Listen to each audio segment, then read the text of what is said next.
Hey everybody, welcome back to the shop. Welcome back to Motorworks TV. Time for another 5-Minute Friday. Today we're going to do something a little tools focused, mechanics, trick of the trade kind of thing.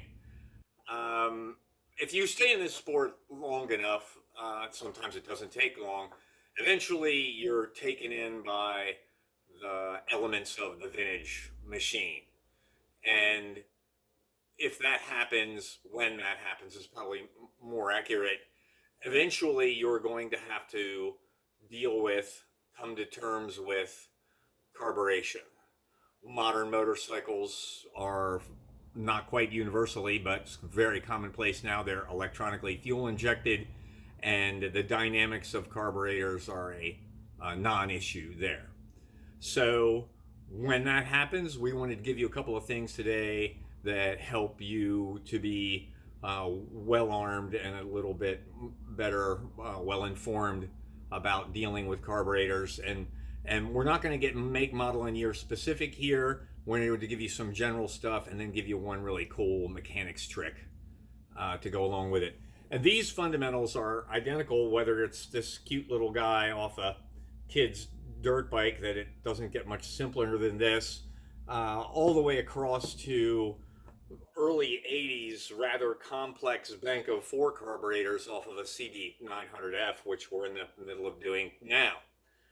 And as is usual, fundamentals play a key role, right? A clean, well illuminated workspace, having containers to put various parts in as the carburetors come apart and before they go back together, and tools. And some indispensable tools are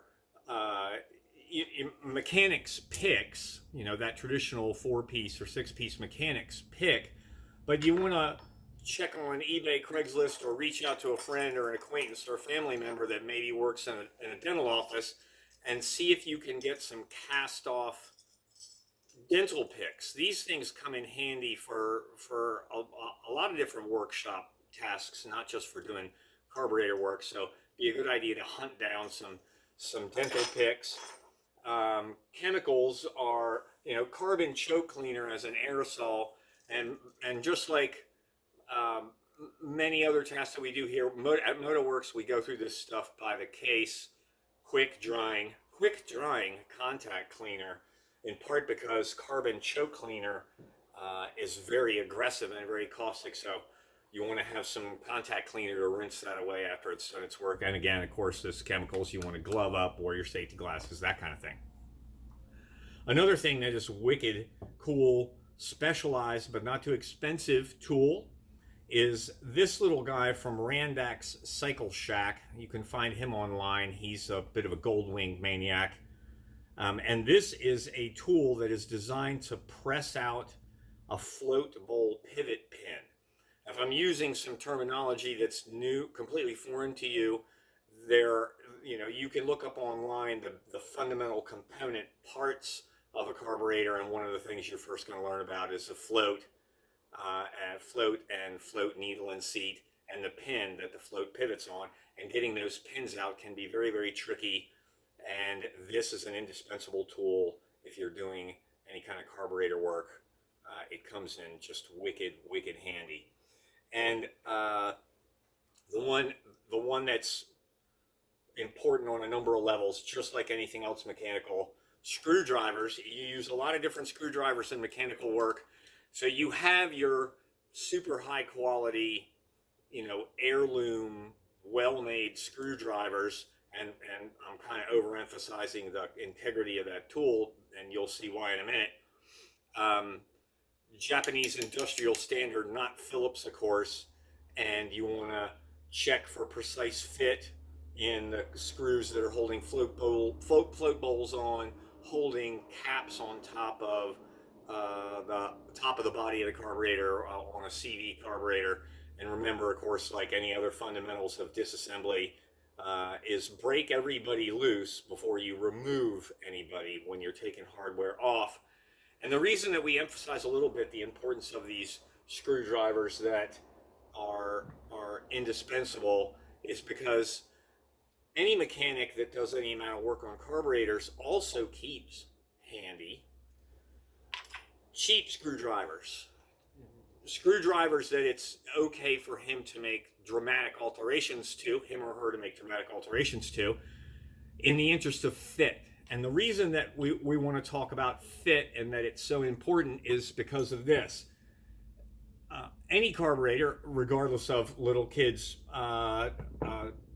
super simple to rather complex CV carburetor that you would find on a late 70s, early 80s machine or through the 80s, they all have one thing in common, and those are jets. And a carburetor may have only one. A carburetor may have as many as four, and idle mixture screws and slide stop adjustment screws. And almost universally, these parts are made of brass, and brass is a very soft material. So if we take the present risk of the soft material that has a straight slot in it and it's meant to be removed with a straight blade screwdriver, coupled with the fact that these jets and emulsion tubes and other components may have been in the body of the carburetor for many years without having been removed, they're going to be reluctant to move. And on top of that, the stewardship, the good stewardship that your vintage bike may or may not have had prior to your acquisition of it. So these slots in these jets can be quite boogered up, and that's being kind. So the seasoned mechanic knows the importance of very precise fit of the screwdriver in the jet, no wobble there, in order to stand the best chance of successfully removing it. And to that end, what he or she will do is take that screwdriver to the grinder and grind the body of the shaft narrower to fit down into the well that the jet may be in, and understand the likelihood that if he's doing a twin or a triple or a four, some of them may be more boogered up than others, and it's going to require precise fit. So the cheap screwdriver is available for you to take to the grinder and narrow it so that it will fit down into the well to engage with the jet and remove it. And the end or face of that straight blade is also taken to the grinder and ground shorter.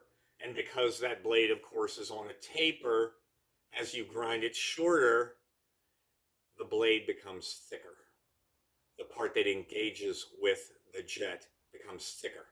So you're taking material away off the side so the screwdriver will fit down into the well that the jet is in. And you are grinding the end or face of that straight blade in the interest of making it thicker so that it will have a no slop fit in the jet in question. And that way you have ensured the best chance of an ideal outcome, and that the jet will cooperate when you want to unscrew it and remove it from the body of the carburetor. So that is the critical thing, is fit. If you booger the end of a jet up to the point that it excuse me, cannot be removed, it is incredibly challenging to get that destroyed, broken, what have you, jet out of that carburetor. It requires machine work kind of to get it out without damaging the body of the carburetor. So that's our thing for today, your little mechanic's trick to keep with you and apply to all things. Fit is important, and you never know what kind of stewardship your vintage machine may or may not have gotten prior to you getting your more careful and thoughtful hands on it. So thanks for tuning in. Thanks for sticking with us. And if you like what you see, don't forget you can always leave us some comments below. If you have questions, we'll be happy that we try to get to them, as many of them as we can. And we look forward to seeing you next week. You all have a nice weekend. Stay safe out there. Cheers.